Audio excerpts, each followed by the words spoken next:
নারী কখনোই নিজের জন্য বাঁচে না, আর পুরুষ কখনোই নিজের জন্য খাটে না। একজন নারী যখন বুঝতে পারে বা বুঝতে শেখে, ঠিক সেই সময় থেকে তার সাংসারিক জীবন পর্যন্ত বা মৃত্যুর আগের দিন পর্যন্ত সে শুধুমাত্র সকলের জন্যই বাঁচে। যখন তার বুদ্ধি হয় বা জ্ঞান হয়, তাকে যখন সংসার দেওয়া হয়, তখন সে একটা জিনিসই বোঝে, সংসারে প্রত্যেকটা মানুষকে ভালোভাবে রাখতে হবে এবং প্রত্যেকটা মানুষ সুন্দরভাবে বাঁচলে তবেই একজন নারী সুন্দরভাবে বেঁচে উঠবে। শুভ সকাল। হ্যালো এভরিওয়ান, কেমন আছো তোমরা? আশা করি ভালো আছো, আর আমিও ভালো আছি। আমার নতুন আরও একটি ভিডিওতে তোমাদের সবাইকে জানাই অনেক অনেক স্বাগত। ভিডিওটা শুরু করবার আগে একটা ছোট্ট লাইক করে দিও, এবং তোমরা মন চাইলে আমার ভিডিওর ভালো দিক এবং খারাপ দিক সমস্ত কমেন্টের মাধ্যমে আমাকে জানাতে পারো। পরিপাটিভাবে সেজেগুজে থাকতে কে নাই পছন্দ করে, কিন্তু আমাদের সংসারের এত চাপ থাকে, কখনো মাথা আঁচড়াতে মানুষ ভুলে যায়, কখনো বা আবার একটুখানি যে ভালো করে ড্রেস পোশাক পরবো সেটাও ভুলে যায়। আজ আমি সকাল সকাল ঘুম থেকে উঠে বাসি কাপড় চেঞ্জ করে সুন্দর করে পরিপাটি করে সেজেছি। আসলে মাঝে মাঝে ইচ্ছে করে পরিপাটিভাবে সাজতে, আর সকাল সকাল ঘুম থেকে উঠে একটু পরিপাটিভাবে সাজলে মনটাও কিন্তু বেশ ভালো যায়। এখন আবার যেন সেজে গুজে থাকতে ভালোও লাগে না, সব সময় কিছু না কিছু একটা চিন্তার মধ্যেই থাকি। আসলে তোমাদের দাদাভাইয়ের যে ডিউটি পড়েছে সেই জায়গাটা প্রচণ্ড পরিমাণেই খারাপ।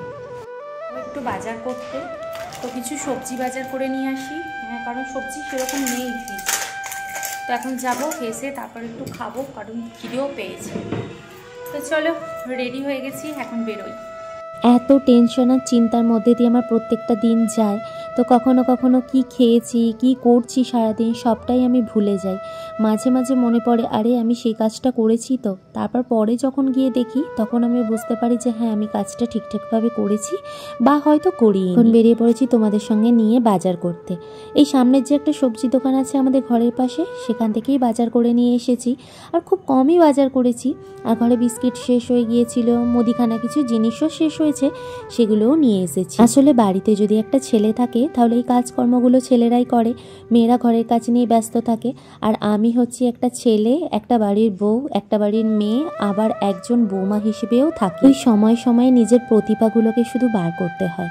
যদি নিজের প্রতিভাগুলো ঠিকঠাক করে বার করি তাহলে প্রত্যেকটা কাজ ঠিকঠাকভাবে হয়, আর যদি প্রতিভাগুলো ঠিক ঠিক জায়গায় না বার করতে পারি তাহলে ওই সব কাজ এদিক ওদিক হয়ে যায়। এখন চা খেতে বসেছি। এখন ঘড়ি কাটায় কটা বাজে জানো? এখন ঘড়ি কাটায় প্রায় ওই 11টা সাড়ে 11টার মতো বেজে গেছে, আর এখন আমি বসেছি চা খেতে। তো সকালবেলা ওই নিচে গিয়েছিলাম, আর নিচে যাওয়ার পর আমি ছোট ছোট যে মাছগুলো হয় সেগুলো দেখতে পেয়ে নিয়ে এসেছি। আমার বড় মাছের থেকে ছোট মাছগুলো খেতে বেশি ভালো লাগে, তো সেই জন্য ওটাই নিয়ে এসেছি। আর আজকে রান্না করব বাঁধাকপি, তাই বাঁধাকপিটাকে এভাবে কেটে নিচ্ছি। আমি অনেক সময় কি করি, ওই বটির সাহায্যে কাটি, কিন্তু আজকে ইচ্ছে করলে এরকম গ্লাসের সাহায্যে বাঁধাকপিটাকে কাটি। সে কাজের আর কোনো শেষ নেই, সেরকম অবস্থা ঠিক আমার হয়েছে। ওদিকে সমস্ত সবজি টবজি কেটে রেখে দিয়েছি, আর এখন মাছগুলোকে বাছতে হবে। ছোট মাছ যতই হোক তার মধ্যে ছোটোখাটো অনেক নোংরা থাকে, তো সেগুলো ভালো করে আগে পরিষ্কার করে নেব। তো সেই জন্যই থালার মধ্যে বেছে নিচ্ছি, নিয়ে তারপর পরিষ্কার করব। মাছ খেতে খুব ভালো লাগে, কিন্তু মাছ বাছতে আমার একদম ভালো লাগে না। তবে এখন শিখে গেছি মাছ বাছতে। আগে তো মাছ টাছ কিছু বাছতেই পারতাম না। আবার যদি কেউ আমাকে একটু বড় মাছ দিয়ে দেয় তাহলে আমি আবার সেটাকে বাছতেই পারবো না, মনে হবে ওই রকম অবস্থাতেই রেখে দিই। সব কাজই প্রায় ছোটোখাটো করতে পারি, আমার মা সব কাজটাই সুন্দরভাবে শিখিয়েছে। তবে শুধুমাত্র এই মাছ বাছাটা আমার মা শেখায়নি। যখন ছোটোবেলায় মাছ কাটতে বসতাম বা সবজি কাটতে বসতাম, সবসময় মা একটা কথা বলতো, হাত কেটে ফেলবি, এইসব কাটাকুটির দিকে তোকে যেতে হবে না, আমি যতটা পারবো ততটা ঠিকই করে নেব। কিন্তু সময়ের সাথে সাথে নিজেকেও তো শিখতে হবে। দুদিন বাদে মা হব, তখন সন্তান হবে, তখন তাকেও তো আমাকে শেখাতে হবে। কিন্তু ওই যে আমরা যতই বড় হই না কেন, মা বাবার কাছে ঠিক আমরা ছোটই থাকি। সেই রকম অবস্থাই আমার হয়েছে। এখনও বাড়িতে গেলে আমার মা কোনো কাজ করতেই দেয় না। স্নান করা কমপ্লিট হয়ে গেছে, আর আজকে করবো না পুজো, কারণ আমার হচ্ছে যেটা মাসে মাসে মেয়েদের হয় সেটাই হয়েছে। তো এখন পুজো করা যাবে না, শুধু গোপালকে খেতে দেবো। তার আগে ভাবলাম রান্নাটা বসিয়ে তারপর যাব গোপালদের খেতে দিতে, আর ওদেরকে একটু জামাটা ছাড়িয়ে দেবো, কারণ আজকের ওয়েদারটা প্রচণ্ড খারাপ। আর একবার যাবো ছাদেতে, জামা কাপড় যেগুলো কেচেছি সেগুলো শুকনো করতে দিতে যেতে হবে। কিন্তু তার আগে রান্নাটা ভাবলাম আগে একটু বসাই, কারণ নাহলে অনেক দেরি হয়ে যাবে। আর এখন ঘড়ি কাটা 1টার মতো বেজে গেছে। তো চলো রান্নাবান্না শুরু করি। আমার আবার এই ভাতের সাথে করলা আলু ভাজাটা খেতে খুব ভালো লাগে। তো দেখলাম ফ্রিজের মধ্যে করলা ছিল, তাই করলা আলুটাকে ভাজবো আর বাঁধাকপির তরকারি করব। আর চুনো মাছ দিয়ে একটা স্পেশাল রান্না করব, সেটা অবশ্যই তোমাদের সাথে শেয়ার করব। রান্নাবান্না করতে করতে ছাদে ছুটে গিয়ে দেখি চারিপাশে পুরো মেঘলা ওয়েদার করে এসেছে। সব সময় বৃষ্টি হয় ঠিক আছে, এই শীতের দিনে যদি বৃষ্টি হয় কতটা কষ্ট লাগে বলো তো। ঠান্ডাও যেমন লাগে আর সেরকম স্নানও করা যায় না, আর সমস্ত জামাকাপড় শুকনো হতেও দেরি হয়। তো এইগুলো একটু বিরক্তই লাগে। যদি অন্য সময় গরমকালে বৃষ্টি হয় সেটা কিন্তু বেশ ভালো লাগে। নিচে চলে এসেছি, এখন রান্নাবান্নাটা বসিয়ে দেবো। তো আজকে রান্না করবো ওই চুনো মাছ দিয়ে বেগুন দিয়ে হাতে মেখে একটা চচ্চড়ি। তো সকলকেই দেখি এইভাবে রান্না করতে, তো আজকে ভাবলাম আমি করি। বেগুনটাকে সরু সরু করে কেটে নিয়েছি, মাছগুলোকে দিলাম, পেঁয়াজ কুচি টমেটো কুচি দিয়েছি। এবার এর মধ্যে দিয়ে দেবো ওই নুন, লঙ্কা গুঁড়ো, হলুদ গুঁড়ো, একটু জিরে গুঁড়োও দিয়েছি, দিয়ে বেশ সুন্দরভাবে ভালো করে মেখে নেব। আর এখানে কিন্তু আমি কাশ্মীরি লঙ্কাটাই ইউজ করি বেশি। ঝাল এখন খেতে যেহেতু ডাক্তার মানা করেছে, তো সেই জন্য খাওয়া হয় না।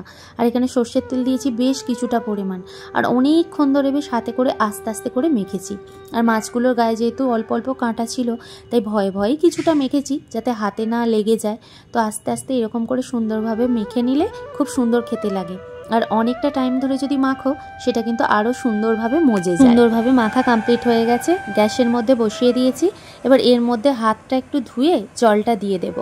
আর বিশেষ কিছু জল দেব না, কারণ এই বেগুন, পেঁয়াজ আর টমেটো থেকে যে পরিমাণ জল বেরোবে তাতেই সুন্দরভাবে রান্নাটা হয়ে যাবে। তবে উপর থেকে মনে হচ্ছিল দুটো কাঁচা লঙ্কা দিয়ে দিই, তো পরবর্তীকালে কাঁচা লঙ্কাগুলো কেটে কিন্তু উপর থেকে দিয়েছি।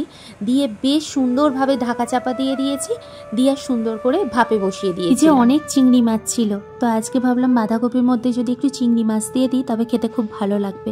আর আমি সবজিটা একটু বেশি খাই, সবজির মধ্যে আলু কিন্তু খুব কম দিই। তো এখানে চিংড়ি মাছগুলোকে ভালো করে ভেজে নিচ্ছি। অনেকেই চিংড়ি মাছের খোলা টোলা ছাড়িয়ে নেয়, তবে আমি কিন্তু চিংড়ি মাছের খোলাটা ছাড়াইনি, কারণ আমার এই খোলার সমেত চিংড়ি মাছটা খেতে কিন্তু বেশ ভালো লাগে। চিংড়ি মাছটা ভেজে তুলে নিয়েছি, এবার এর মধ্যে পেঁয়াজ কুচি দিয়েছি, দিয়ে একটু লাল লাল করে ভালো করে ভেজে নেব। এইভাবে কখনো বাঁধাকপিটা রান্না করে খেয়ে দেখো, খুব ভালো লাগে খেতে। গরমকালে তো সেই রকমভাবে সবজি পাওয়াই যায় না, শীতকালে অনেক পরিমাণ সবজি পাওয়া যায়। আর সবজি কিন্তু আমাদের শরীরের দিক থেকে যেহেতু অনেক ভালো, তাই সবজি খাওয়াটা দরকার। আর শীতকালেতে অনেক ধরনের যেহেতু অনেক রকমের পাওয়া যায়, তাই শীতকালীন সবজিগুলো খেতেও বেশ ভালো লাগে। আর গরমকালে কি হয়, সবজি একঘেয়েমি লেগে যায়, সেই পটল, ঝিঙে, সেই লম্বা কড়াই, এই রকম। মশলা কষানো এখানে হয়ে গেছে, আর সিদ্ধ করে রাখা বাঁধাকপি আর চিংড়ি মাছ ভাজাটাকে দিয়ে দিলাম। দিয়ে বেশ কিছুক্ষণ ধরে কষিয়েছি, প্রায় ওই 10 থেকে 15 মিনিটের মতো কষিয়েছি। আর রান্নাটা বেশ ভালো মজে ছিল জানো। আর অল্প পরিমাণ জল দিয়ে বাঁধাকপিটা কষাতে বসিয়ে দিয়ে ভাবলাম এদিকে দেখি তো বেগুনের চচ্চড়িটা কেমন হয়েছে। তো বেশ সুন্দর দেখতে লাগছে তাই না, তাই ভাবলাম একটুখানি নাড়াচাড়া করে দিই। তবে নাড়তে হয় কিনা আমি জানি না, তবে আমি আমার মতো করে সুন্দরভাবে বানিয়েছি। রান্নাবান্না কমপ্লিট হয়ে গেছে, তো এখন খেতে বসবো। আর এখন ঘড়ির কাঁটায় তোমার বেজে গেছে 2:17 মতো, আজও কিন্তু আমার লেট হয়ে গেছে। তো চলো দেখাই কি কি রান্না করেছি। মাছের যে চচ্চড়িটা বানিয়েছিলাম বেগুন দিয়ে, সেটা এই যে খুব সুন্দর সেন্ট বেরোচ্ছে, কিন্তু হালকা একটু খুলে রাখি তাহলে ঝরঝরে ভাবটা হবে। আর এখানে চিংড়ি মাছ দিয়ে করেছি বাঁধাকপি, আর এখানে আছে করলা আলু ভাজা, আমার পছন্দের সমস্ত জিনিস। তো খাবারটা বেড়ে পাতে আমি সাজিয়ে নিই। এই যে খাবার নিয়ে বসে পড়েছি, তো এখন খাই এক এক করে। আর এই যে এইটা হচ্ছে চুনো মাছটা, তো এখন একটু আগে চুনো মাছ দিয়ে খাবো, কারণ এই প্রথম আমি কাঁচা মাছ দিয়ে রান্না করেছি, তো কেমন খেতে হয় সেটা দেখব।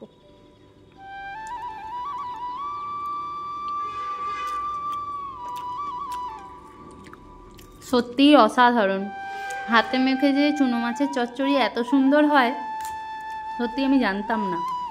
খাওয়া দাওয়া করা কমপ্লিট করে নিই বন্ধুরা। আজকের ব্লগটা এতটুকু। সবাই ভালো থেকো, সুস্থ থেকো।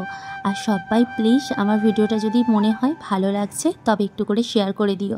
ভালো থেকো বন্ধুরা, বাই বাই। পরবর্তী ভিডিওতে দেখা হবে।